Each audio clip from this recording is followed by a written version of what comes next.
మొత్తానికి ఏదైతే నాటి బీఆర్ఎస్ హయాంలో పల్లెల్లో ఎంతో అందంగా ఎంతో ముస్తాబైనటువంటి పరిస్థితి కనబడుతుంది. ఇప్పుడు ఏదైతే బతుకమ్మ దసరా వస్తుందంటే మొత్తానికి వన్నె తెచ్చేవి పల్లెలు. మొత్తానికి ఏదైతే నాటి ప్రభుత్వ హయాంలో ఏదైతే ఆదర్శ గ్రామాలుగా పేరొందింది, అవార్డులు కూడా సైతం తీసుకుంది.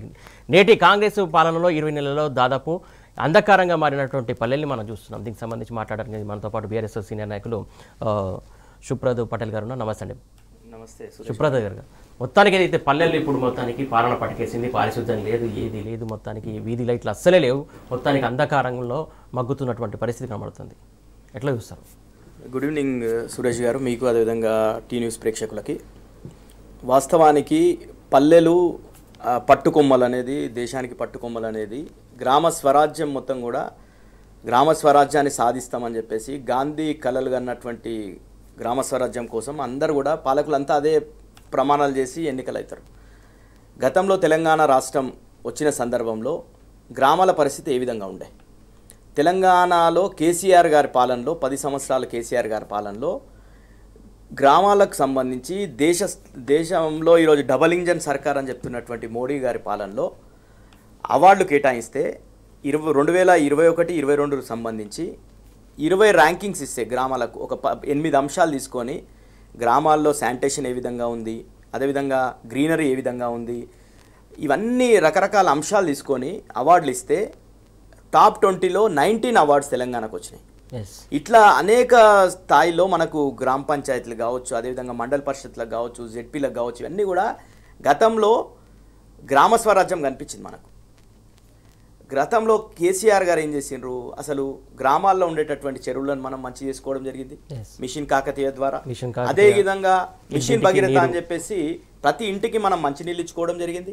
అదేవిధంగా మినిమం ఎమ్యూనిటీస్ అంటే ఒకరు చావు జరిగితే ఎక్కడ చేయాలనే పరిస్థితి లేనటువంటిది గ్రామాల్లో. అట్లాంటిది 12,769 గ్రామాల్లో మొత్తం కూడా వైకుంఠ ధామాలను ఏర్పాటు చేసుకున్నాం మనం. అదేవిధంగా పల్లె ప్రకృతి వనాలను ఏర్పాటు చేసుకున్నాం. గతంలో శానిటేషన్కి సంబంధించి డంపింగ్ యార్డ్ లేకుంటుండే, ఎక్కడంటే అక్కడ చెత్తను వేసేటటువంటి పరిస్థితి. కాబట్టి ఆ డంపింగ్ యార్డ్లను ఏర్పాటు చేసుకున్నాం, ప్రతి గ్రామానికి ఒక డంపింగ్ యార్డ్. అదేవిధంగా పల్లె ప్రకృతి వనాలను ఏర్పాటు చేసుకున్నాం. ఇట్లా ట్రాక్టర్లు గతంలో కేవలం 87 గ్రామ పంచాయతీలకు ట్రాక్టర్లు ఉంటుంది, అది మేజర్ గ్రామ పంచాయతీలకు. మొత్తం కూడా ప్రతి గ్రామ పంచాయతీకి ఒక ట్రాక్టర్, దానికి ఒక ట్రాలీ, దానికి ఒక ట్యాంకర్. అదేవిధంగా హరితారంలో మొక్కలు పెంచడం. మనం ఎంత ఆనందంగా అనిపిస్తుంటే గ్రామానికి ఎంటర్ అవుతున్నామంటే మనం కేసీఆర్ గారు చెట్లు అనేటోళ్ళు. అట్లాంటి పల్లె ప్రకృతి వనం ఓ చిన్నగా ఎవరన్నా వృద్ధులు కావచ్చు, ఎవరన్నా చిన్నగా సేద తీరుదాం గ్రామాల్లో అంటే ఆ పల్లె ప్రకృతి వనంలో పోయి చేసేటటువంటి పరిస్థితి. ఈరోజు చూసుకుంటే ఏమున్నది, పల్లె ప్రకృతి వనంలో చెట్లు ఎండిపోయినాయి. ఏదైతే ట్రాక్టర్తోని డంపింగ్ మొత్తం కూడా చెత్తను ఎత్తాలనో ఆ దాంట్లో కనీసం ట్రాక్టర్లో డీజిల్ పోసేటటువంటి పరిస్థితి లేదు. 21 నెలల కాలంగా ఈరోజు గ్రామ పంచాయతీకి ఎన్నికలు పెట్టకపోవడం, వీళ్ళ కారణాలు ఏది చెప్తున్నా అనేక కారణాలలో ముఖ్యంగా బీసీ రిజర్వేషన్లు అని చెప్పి రిజర్వేషన్ల పేరు నేపంతో నువ్వు ఎన్నికలు పెడతలేవు. వాస్తవానికి ఏంటంటే ఈరోజు గ్రామాలకు కాంగ్రెస్ నాయకులు పోయి ఓట్లు అడగలేనటువంటి పరిస్థితి ఉంది. ఎందుకంటే వాళ్ళు ఏం చేయలేరు గ్రామాలకు. గతంలో కేసీఆర్ గారి పాలనలో ఏ విధంగా ఉండే, ప్రతి గ్రామంలో వీధి లైట్లు కావచ్చు, అన్నీ కూడా అన్ని రకాలుగా ఆల్రౌండ్ డెవలప్మెంట్ గ్రామాలలో చూసినాం మనం. ఈరోజు ఆ సర్పంచులకు ఏదైతే లాస్ట్లో చివరి సంవత్సరంలో బిల్లులు చెల్లించేది ఉంటే అది కూడా చెల్లించకుండా సర్పంచ్లంతా కూడా మనం చూస్తున్నాం, వారానికి 10 రోజులకు ఒకసారి ఆ సర్పంచ్లంతా కూడా మాకు బిల్లులు చెల్లిస్తలేరు అని చెప్పి ధర్నాలు చేస్తున్నటువంటి చూసినాం. ఈరోజు గ్రామ సెక్రటరీలను పెట్టి ఒక సెక్రటరీకి 2-3 గ్రామాల ఇన్ఛార్జీలు పెట్టి వాళ్ళ మీద ఏదైతే ఆర్థికంగా ఇక్కడ నుండి గ్రాంట్స్ మొత్తం అయిపోయినాయి. సెంట్రల్ గవర్నమెంట్ గ్రాంట్స్ 2 సంవత్సరాలుగా వస్తలేవు, స్టేట్ ₹1 ఇయ్యలేదు గ్రామ పంచాయతీలకు ఇప్పటి వరకు. వాళ్ళు అవన్నీ కూడా గ్రామ సెక్రటరీ. సుప్రద్ గారు, లాస్ట్ ఇయర్ కూడా బతుకమ్మ పండుగను అసలు కాంగ్రెస్ పార్టీ పట్టించుకోలేదు, ఈసారి కూడా పట్టించుకోలేదు. లాస్ట్ ఇయర్ ఆల్రెడీ బతుకమ్మ చీరను ఎత్తేసింది, ఈసారి కూడా చీరలు పంచినటువంటి దాఖలాలు ఎక్కడ కనబడతలేదు. మొత్తానికి అంటే ఫండ్స్ ఉండి కూడా ఇవ్వట్లేదా, కావాలని చెప్పేసి బతుకమ్మను పక్కన పెట్టాలనే ఉద్దేశమా, లేకుంటే ఎందుకోసం అనుకోవాలి? ఈరోజు బతుకమ్మదే అని కాదు, వాళ్ళకు బతుకమ్మ అనేది లేదు. ఎందుకంటే తెలంగాణ తల్లి ఆ రూపం నుండే బతుకమ్మను తీసేసింది కాంగ్రెస్. అది సోనియా గాంధీని విగ్రహం పెట్టినట్టు పెట్టిర్రాళ్ళు, కాంగ్రెస్ తల్లిని పెట్టిర్రాడ. తెలంగాణ తల్లి అనే దాంట్లో బతుకమ్మ తెలంగాణ ప్రజలందరూ కూడా ఆడుకునేటటువంటి బతుకమ్మనే తీసేసిరు వాళ్ళు. కాబట్టి ఆ బతుకమ్మ చీరలు కావచ్చు వాళ్ళకు ఆ సోయి ఉంటుంది అనేసి మనం అనుకోవడం కూడా తప్పే అనిపిస్తుంది. ఎందుకంటే కాంగ్రెస్ పార్టీ అది రేవంత్ రెడ్డి గారి పాలనలో ఎక్కడ సమస్యలు అక్కడ తీసివేసినాయి. ఈ రేవంత్ రెడ్డి గారి సొంత కాన్స్టిట్యున్సీకి సంబంధించినటువంటి దాంట్లో గ్రామ పంచాయతీ సెక్రటరీలు అంతా కూడా తాళాలు అప్పచెప్తున్నారు, ట్రాక్టర్ తాళాలు. మేము ఈ దాంట్లో డీజిల్ పోయలేము, దాన్ని మెయింటెనెన్స్ చేయలేము అని చెప్పేసి అప్పచెప్తున్నటువంటి చూస్తున్నాం. గ్రామ కార్మికులు ధర్నాలు చేసి భిక్షాటన చేసినటువంటిది చూసినాం. గ్రామ కార్మికులంతా కూడా ధర్నాలు చేస్తున్నటువంటి చూస్తున్నాం. గ్రామాలలో భిక్షాటన చేసినటువంటి పరిస్థితి, గ్రామ కార్మికులంతా కూడా భిక్షాటన చేస్తున్నారు, వాళ్ళ జీతాలు చెల్లిస్తలేరు. పారిశుద్ధ కార్మికులంతా కూడా ఇట్లా అనేక రకాల సమస్యలతో మొత్తం కూడా గ్రామాలు కొట్టుమిట్టాడుతున్నాయి. ఈరోజు గ్రామాలకు సంబంధించి ఉండేటటువంటి ప్రజలకు వీళ్ళు ఇచ్చినటువంటి హామీలు 420 హామీలు ఇచ్చిర్రు. ఆ హామీలలో ఏది కూడా పూర్తి స్థాయిలో నెరవేరలేదు. ముఖ్యంగా గ్రామాలు ఈరోజు రాష్ట్ర జనాభాలో చూసుకుంటే 61-62% తెలంగాణలో ఉండేటువంటి జనాభా అంతా కూడా గ్రామాల్లో ఉంటుంది. కాబట్టి ఆ గ్రామాల్లో ఉండేటటువంటి ముఖ్యంగా మేజర్గా రైతులకు నువ్వు ఇస్తానటువంటిది 2 సార్లు రైతు భరోసా ఎగ్గొట్టినావు. 15,000 కేసీఆర్ 10,000 ఇస్తా అంటే నువ్వు 15,000 అన్నావు, అది ఎగ్గొట్టేసినావు.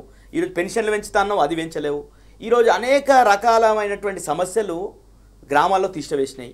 నువ్వు గ్రామాల్లో ఉండే కార్మికులకు జీతాలు టైం ప్రకారం చెల్లించే పరిస్థితి లేదు, ట్రాక్టర్లకు డీజిల్ లేదు, మొత్తం అంతా కూడా చెత్త వేరుకోపోవడం, తద్వారా అనారోగ్య సమస్యలు చాలా వస్తున్నాయి. వైరల్ ఫీవర్స్ కావచ్చు, ఇవన్నీ కూడా డెంగ్యూ కావచ్చు, మలేరియా కావచ్చు, టైఫాయిడ్ కావచ్చు. వీళ్ళంతా కూడా గ్రామాలు గతంలో ఆరోగ్యకరమైనటువంటి గ్రామాలు తెలంగాణలో ఉంటుండే. సంవత్సరంలో 2 సార్లు స్పెషల్ డ్రైవ్స్ చేసినటువంటిది మనం చూసినాం. పల్లె ప్రగతి అని చెప్పేసి ప్రతి నెలవారీగా సెంట్రల్ గ్రాంట్తో పాటు స్టేట్ గ్రాంట్ కూడా ఇచ్చి కేసీఆర్ గారు ప్రతి నెల తూచా తప్పకుండా నిధులు గ్రామ పంచాయతీలకు ఇచ్చినటువంటి చూసినాం గతంలో. కాబట్టి అంత పాలన సక్రమంగా జరిగింది. ఈ 20 నెలల కాలంలో మొత్తం కూడా వీళ్ళు ₹1 అనా పైసా గ్రామాలకు ఇవ్వలేదు. గతంలో చూసుకుంటే 1,000 కోట్లు, దాదాపు 70,000 కోట్లు 10 సంవత్సరాలు 9.5 సంవత్సరాల కాలంలో కేసీఆర్ గారు 70,000 కోట్లు గ్రామాల మీద వెచ్చించిన మౌలిక సదుపాయాలు కావచ్చు, వైకుంఠ ధామాలు, రైతు వేదికలు, గ్రంథాలయాలు, ఇలా చెప్పుకుంటూ పోతే చాలా లిస్ట్ ఉంది. చాలా చేసిండు కేసీఆర్ గారు అనే వ్యక్తి. గ్రామాల చెరువులు చేసినాం మనం.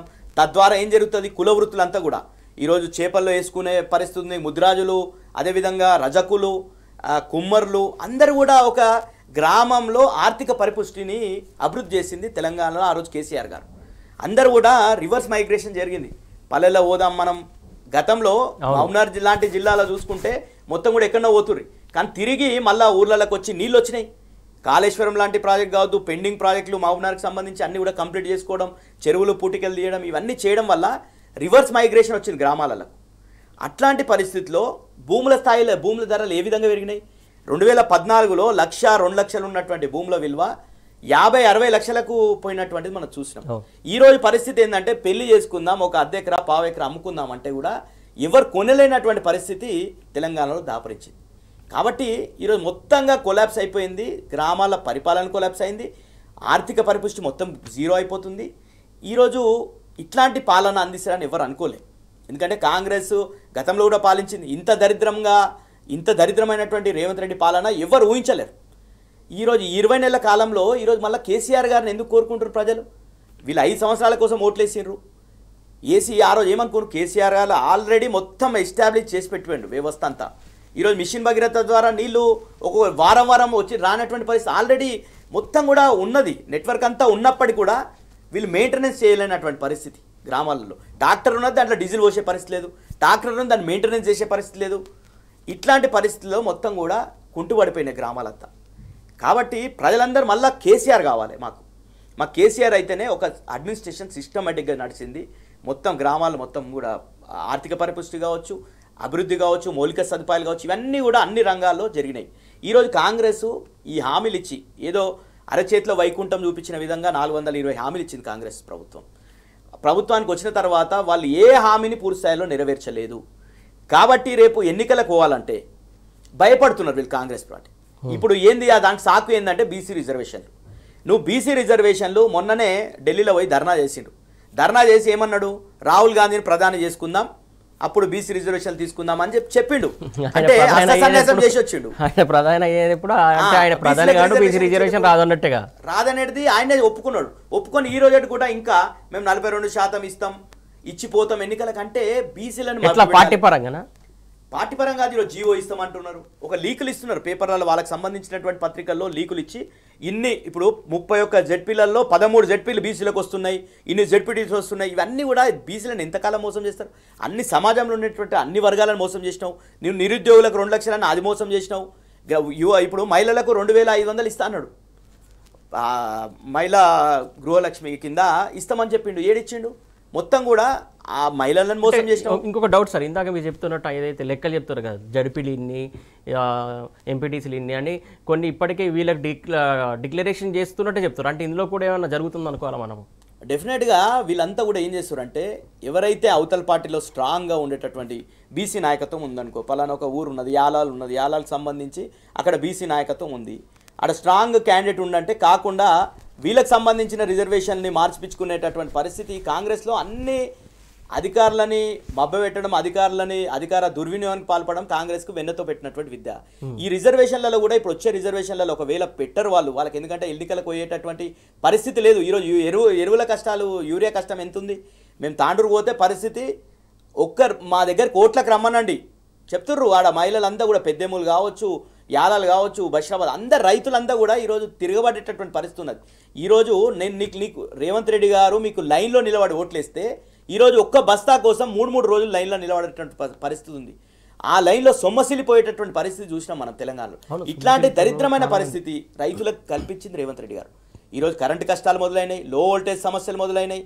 ఈరోజు అన్ని రకాలుగా మళ్ళీ రైతులు కూడా గతంలో 24 గంటలు కరెంట్ ఇచ్చారు. ఇప్పుడు వ్యవస్థ అంతా అదే, అధికారుల వాళ్ళే అంతా అదే. కేసీఆర్ హయాంలో 24 గంటలు నాణ్యమైనటువంటి విద్యుత్ వచ్చింది. కానీ ఇప్పుడు ఎందుకు రాలేకపోతుంది? ఎప్పుడు పోతుందో ఎప్పుడు వస్తుందో అర్థం కాని పరిస్థితి, చాలాసార్లు తీసేస్తున్నటువంటి పరిస్థితి కనబడుతుంది. అదే కదా ఈరోజు ప్రజలందరూ కూడా చాలా కోపంగా ఎందుకున్నారంటే, కేసీఆర్ గారు గతంలో ఉండే 1,00,000 కోట్లు పెట్టి విద్యుత్ వ్యవస్థను మొత్తం కూడా ఎక్కడ ట్రాన్స్ఫార్మర్లు కావాలన్నా, సబ్స్టేషన్లు కావాలన్నా గతంలో సంవత్సరాలు పోరాటాలు చేసినా ఒక ట్రాన్స్ఫార్మర్ రావాలన్నా కష్టమే ఉండే, ఒక సబ్స్టేషన్ రావాలన్నా కష్టమే ఉండే. ఇట్లా 1,00,000 కోట్లు ఎలక్ట్రిఫికేషన్ కోసం, రూరల్ ఎలక్ట్రిఫికేషన్ కోసం కేసీఆర్ గారి హయాంలో ఖర్చు పెట్టి 24 గంటలు అన్ఇంటరప్టెడ్ అంటే ఎక్కడ నిరంతరమైనటువంటి నాణ్యమైనటువంటి విద్యుత్తు రైతులకు ఇచ్చాడు. కాబట్టే కదా ఈరోజు వడ్ల ఎంత వండుతుండే, ఎన్ని లక్షల మెట్రిక్ టన్ నుంచి 3.5 కోట్ల మెట్రిక్ టన్నులకు ఎట్లా పెరిగింది? వరిధాన్యం పెరిగింది. దేశంలోనే తెలంగాణ ఈరోజు అన్నపూర్ణగా ఉన్నది కొనసాగుతుంది అంటే కారణమైంది. నీకు మంచిగా నీళ్ళు ఇచ్చిండు కేసీఆర్, చెరువులు దోవిండు, ప్రాజెక్టులు కట్టిండు, ఇవన్నీ కూడా చేస్తూ అదేవిధంగా ఎలక్ట్రిసిటీ దానికి తగ్గట్టు ఎరువులు సకాలంలో అందే విధంగా చేయడం, రైతులకు పెట్టుబడి సాయం చేయడం, ఇవన్నీ కూడా చేసినందుకే కల్తీ విత్తనాలను నిర్మూలించడం, ఇవన్నీ అన్ని రకాలుగా కేసీఆర్ గారు చేస్తే రిజల్ట్గా అనిపించింది మనకు. ఆ రిజల్ట్ని కాస్త వీళ్ళు మళ్ళా ఉన్నటువంటి వ్యవస్థని మెయింటైన్ చేసేటటువంటి పరిస్థితి వీళ్ళకి ఏముంది? ఈరోజు కాంగ్రెస్ పార్టీకి సంబంధించినటువంటి ఎమ్మెల్యే మాట్లాడింది ఎన్ఎం శ్రీనివాసరెడ్డి గారు.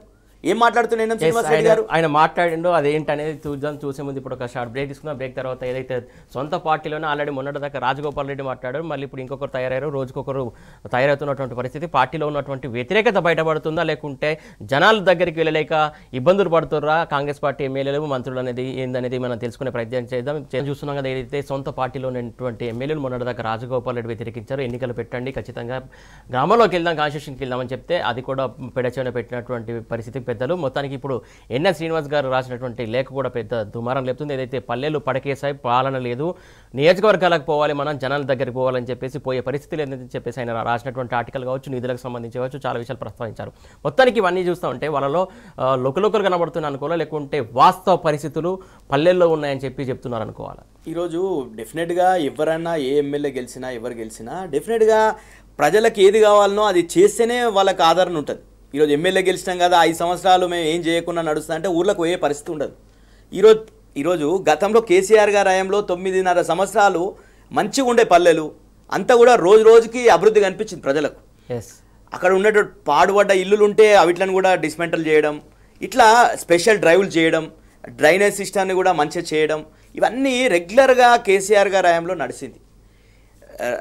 ఆ గ్రామ కార్మికులకు కూడా, గ్రామాల్లో ఉండేటటువంటి కార్మికులకు కూడా రెగ్యులర్గా వేతనాలు చెల్లించడం, ఇవన్నీ కూడా కేసీఆర్ గారి హయాంలో అందరికీ సక్రమంగా వ్యవస్థ అంతా కూడా కరెక్ట్ నడిచింది.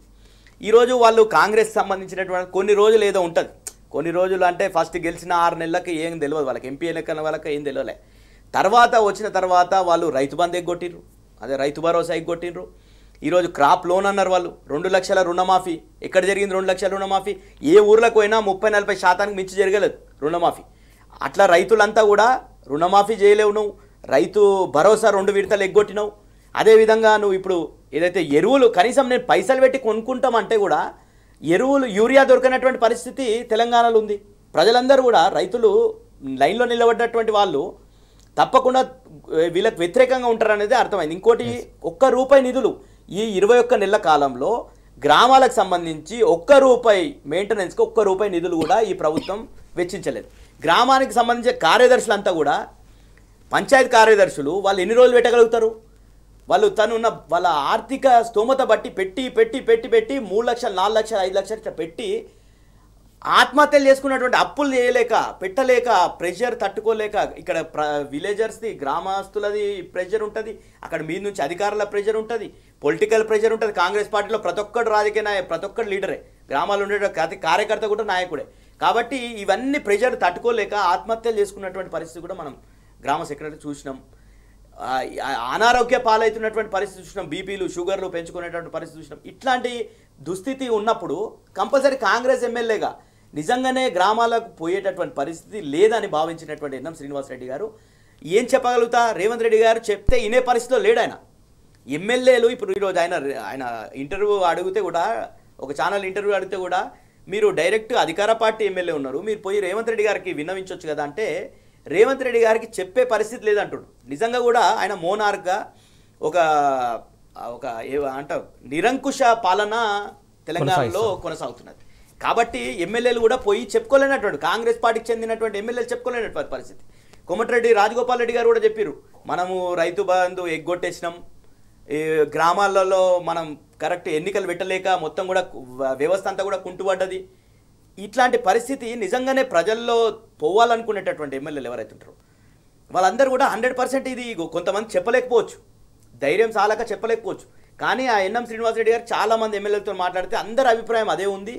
గ్రామాలలో కనీసం వాళ్ళు పోయి ఒక 5,000 రూపాయలు శాంక్షన్ చేయలేనటువంటి పరిస్థితి ఉంది తెలంగాణలో అని చెప్పేసి ఆవేదనని ఆయన ఆర్టికల్ రూపంలో రాసిండు.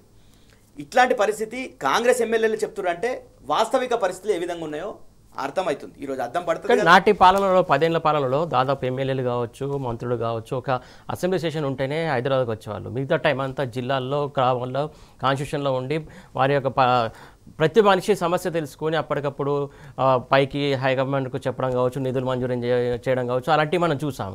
కానీ ఇప్పుడు కంప్లీట్గా దానికి ఆపోజిట్ కనబడుతుంది కదా. ఈరోజు మళ్ళీ వీళ్ళు కాంగ్రెస్ హయాంలో 21 నెలల్లో వీళ్ళు చేసినటువంటిది ఏంది? ఒక్క పథకం అన్నా తీసుకొచ్చిర్రా, ఒక్క స్కీమ్ అన్నా కరెక్ట్ ఇంప్లిమెంట్ చేసిర్రా? ఈరోజు రుణమాఫీ కొంత చేసిర్రు, ఇంకా అవుతుందేమో 2 లక్షల వరకు నువ్వు చెప్పింది కాబట్టి తెచ్చుకున్నారు అందరు చాలామంది. కేసీఆర్ గారు 1 లక్ష వరకు మాఫీ చేసినప్పటికి కూడా రేవంత్ రెడ్డి మా మాటలు వినేసి 2 లక్షలు తెచ్చుకున్నటువంటి వాళ్ళందరూ కూడా ఈరోజు అప్పులపాలు అయిపోయారు. వాళ్ళు రైతుల ఆత్మహత్యలు పెరిగినాయి తెలంగాణలో, మళ్ళీ రైతులు ఆత్మహత్య చేసుకుంటున్నారు. అట్లాంటి పరిస్థితులలో ఏం చేస్తారు చెప్పండి? ఎమ్మెల్యేలు పోయి ఆడ గ్రామాలలో పోయి వాళ్ళు ఏ కార్యక్రమాలు చేసేటటువంటి పరిస్థితి లేదు. దేనికన్నా పోయినరు అనుకో, యూరియా కష్టాలున్నాయి, ఒక్క ఎమ్మెల్యేనన్నా పోయే పరిస్థితి ఉందా? యూరియా రైతులంతా కూడా తిరగబడేటటువంటి పరిస్థితి, దాడి చేసే పరిస్థితి ఉన్నది. అట్లాంటి పరిస్థితిని తట్టుకోలేక ఇంకొకటి ఏం జరిగింది, వాళ్ళు రైతులే కాదంటున్నారు మంత్రులు, ముఖ్యమంత్రులు. అది కొన్ని రోజులు చెప్పిరండి. రేవంత్ రెడ్డి గారు కొన్ని రోజులు ఏం చెప్పిందంటే అసలు లోటే లేదు, మొత్తం యూరియా కరెక్ట్ సక్రమంగా ఉంది. ఆ సినిమా టికెట్లతోని పోల్చిండు ఆయన. సినిమా రిలీజ్ అయిన రోజు మొత్తం చివరోనికి మొదటోనికి ఒకసారి టికెట్ వస్తుందా అంటే ఆయన ఎంత అవహేళనగా సింప్లిఫై ఏదో చిన్నగా లైట్గా తీసుకుందాం అనుకున్నారు. కానీ ప్రజలు తిరగబడ్డారు, ప్రజలు అందరూ కూడా చూసి రీపోద్దు. ఇప్పుడు మొత్తం కూడా సోషల్ మీడియా యుగం, ఎవరిని కవర్ చేయాల్సినటువంటి అవసరం లేదు. రేవంత్ రెడ్డి గారు ఏం చేసిండంటే మొత్తం మీడియా మేనేజ్మెంట్, ఆయనకు సంబంధించినటువంటి ఆంధ్ర ఛానల్ కావచ్చు అవన్నీ కూడా మేనేజ్మెంట్ చేస్తూ మొత్తం కృత్రిమ కొరత సృష్టిస్తున్నారు బీఆర్ఎస్ వాళ్ళు అన్నాడు. ప్రజలు తిరగబడ్డారు కదా, నువ్వు ప్రజలు 3 రోజులు లైన్లలో ఉంటే, నేను తాండూరుకు పోయినా, పొద్దున 4 గంటలకు 3 గంటలకు వచ్చి రాత్రి ఆడ ఉండి లైన్లో నిలబడితే దొరకనటువంటి పరిస్థితి, ఒక బస్తా కోసం 3 రోజులు లైన్లలో ఉండేటటువంటి పరిస్థితి, దుస్థితి దాపరించింది రైతులకు. వర్షం పడ్డా, పెద్దేముల్లో వర్షం పడుతుంది, విపరీతమైన వర్షం పడితే అట్లనే గొడుగులు పట్టుకొని ఒక్క బస్తా కోసం లైన్లలో నిలబడ్డారు. 700-800 మంది నిలబడితే ఆడ 200 బస్తాలు వచ్చినాయి. ఇట్లాంటి పరిస్థితి ఎప్పుడు లేదు తెలంగాణలో. మనం తెలంగాణలో గతంలో ఉండే సమైక్య వీళ్ళు ఏం చెప్పారు కాంగ్రెస్ అంటే ఆనాటి రోజులు తీసుకొని వస్తామన్నారు. ఆనాటి రోజులు ఇప్పుడు కనిపిస్తున్నాయి. ఎరువుల కోసం రైతుల ధర్నాలు, చెప్పులు, కరెంటు కోసము మళ్ళా ధర్నాలు, లో వోల్టేజ్ సమస్య, ఇట్లాంటివన్నీ కూడా మనం చూస్తున్నాం. గ్రామాల్లో ఏ విధంగా గతంలో కేసీఆర్ గారు పెట్టిన చెట్లన్నీ ఎండిపోవాలి, కేసీఆర్ గారు ఆ పల్లె ప్రకృతి వనం మొత్తం ఎండిపోవాలి, ఇట్లా మొత్తం కూడా ట్రాక్టర్లంతా ఖరాబ్ అయిపోవాలి కేసీఆర్ గారు తెచ్చినాయి. వీళ్ళంతా కూడా నెగిటివ్ ఐడియాలజీతోని రేవంత్ రెడ్డి గారి పాలన నడుస్తుంది. కాబట్టే ప్రజలందరూ కూడా తిరస్కరించే పరిస్థితి ఉన్నది. ఈరోజు గ్రామాలలో ఎన్నికలు పెడితే 100% కేసీఆర్ గారు బీఆర్ఎస్ పార్టీకి బ్రహ్మరథం పట్టే పరిస్థితి ఉన్నది. కాబట్టి ఎన్నికల్ని ఏ విధంగా పోస్ట్పోన్ చేయాలి, ఏదో కారణం సాకు చెప్పి ఈరోజు ఆయన చేయలేడని తెలుసు. ఢిల్లీలో పోయి అస్త్రసన్యాసం చేసిండు. రిజర్వేషన్లు 42% రాహుల్ గాంధీని ప్రధానమంత్రి చేసి 42% బీసీలకు రిజర్వేషన్ ఇస్తామని చెప్పి ధర్నా చేసి ఆడ చెప్పొచ్చిండు. మళ్ళీ ఇక్కడికి వచ్చేసి ఏం చెప్తున్నాడు, ఈరోజు ఎందుకు చెప్తున్నాడు, బీహార్లో ఎన్నికల్లో లబ్ధి పొందాలి కాబట్టి. విషయం ఎంత ఘోరంగా ఉందంటే తెలంగాణలో ఇంప్లిమెంట్ కానటువంటి పథకాలంతా కూడా బీహార్లో అడ్వర్టైజ్మెంట్లు ఇస్తూ, బీహార్లో పెద్ద పెద్ద పోస్టర్లు పెడుతూ, బీహార్లో ప్రచారం చేసుకుంటాడు తెలంగాణ ఇంప్లిమెంట్ కానీ. గతంలో ఢిల్లీలో కూడా మనం చూసినాం, మహారాష్ట్రలో కూడా 2500 మహిళలకు అందరికి ఇచ్చేసినామని చెప్పారు. మహారాష్ట్ర కూడా ప్రచారం చేసారు. అక్కడ ఏమైంది, ఎదురు దెబ్బ తగిలింది. చాలా తెలివైనంత వాళ్ళు కదా, ఒక గూగుల్ సెర్చ్ చేస్తే వస్తుంది కదా. రేవంత్ రెడ్డిని ఎంతమంది ఏ రకంగా తిట్లు తిడుతున్నారో అందరికి తెలుసు. అంత అన్పార్లమెంటరీ లాంగ్వేజ్లో తిట్లు తిడుతున్నారు రేవంత్ రెడ్డి గారు. ఎందుకంటే అంత కోపం ఉంది, ఆశపడ్డరు, ఆశ పెట్టిండు. ఈరోజు అంతా అడియాశ అయిపోయింది.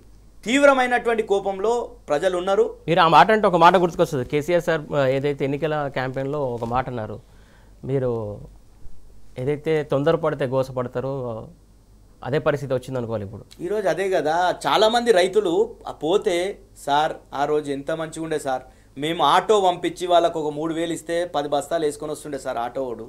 మేము అసలు ఏ రోజు వచ్చి లైన్లో నిలబడే పరిస్థితి లేదు సార్ కేసీఆర్ గారి హయాంలో. ఒక్కరోజు కూడా యూరియా బస్తాకు మేము తిరగలేం సార్, ఇదేం పరిస్థితి సార్ మాకు అని చెప్తే, నేను పోయిన పొద్దున ఉపాసం ఉన్నారు వాళ్ళు రైతులు. ఉంటే నేను పోయి ఆడ అంటే మనం ఉత్త కూడా పండ్లు తీసుకుపోయి ఇచ్చిస్తే వాళ్ళు సార్ దేవుళ్ళక సార్ అని చెప్పి అట్లా తీసుకొని వాళ్ళు అంత ఘోరమైనటువంటి పరిస్థితి ఎందుకు పడాలి చెప్పండి. నువ్వు ఇచ్చేటటువంటిది నీకు ప్లానింగ్ లేదు. గతంలో కేసీఆర్ ఏం చేసిండు, ఎప్పుడైతే అన్సీజన్ ఉండేనో అన్సీజన్లో తీసుకొని వచ్చి బఫర్ స్టాక్గా పెట్టి రైతులకు ఎప్పుడు కావాలనో ఆ రోజు టైట్ అవుతుంది. దేశమంతా కూడా కావాల్సినప్పుడు టైట్గా ఉంటుంది. ఆ రోజు రాలేదు పోయేటటువంటి పరిస్థితి. ఇప్పుడు ఏముందో అట్లాంటి పరిస్థితి రాకుండా ఒక విజన్తో ఒక రైతు బాంధవుడిగా కేసీఆర్ గారు రైతులకు ఎలాంటి కష్టం రాకుండా 100% రైతు రాజ్యాన్ని కేసీఆర్ గారు తీసుకొని వచ్చి వాస్తవం.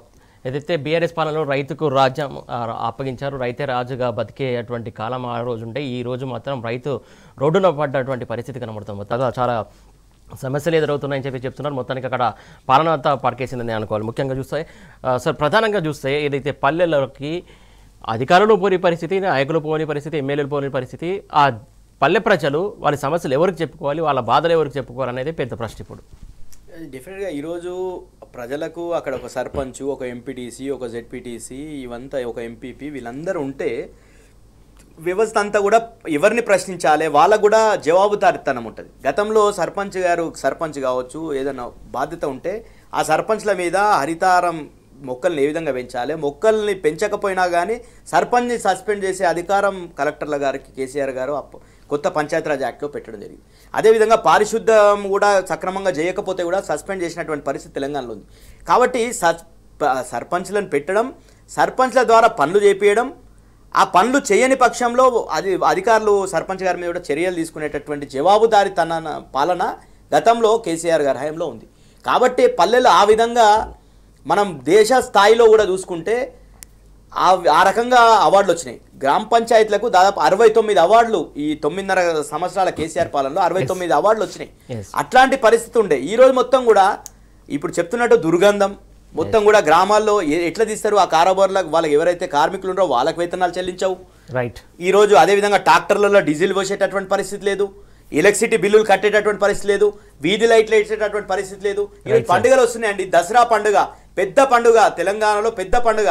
దసరాకు సంబంధించిన బతుకమ్మ ఉన్నది, బతుకమ్మలు చేరుకోవాలంటే లైట్ రైట్ సార్, సమయం మించిపోతుంది, ప్లీజ్ ఏమనుకోదు.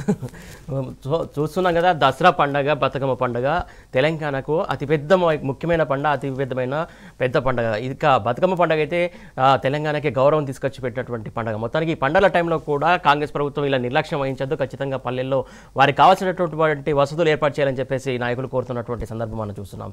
ఇది వాటి బరాబర్ అడుగుదాం. కీ వాచింగ్ టీ న్యూస్.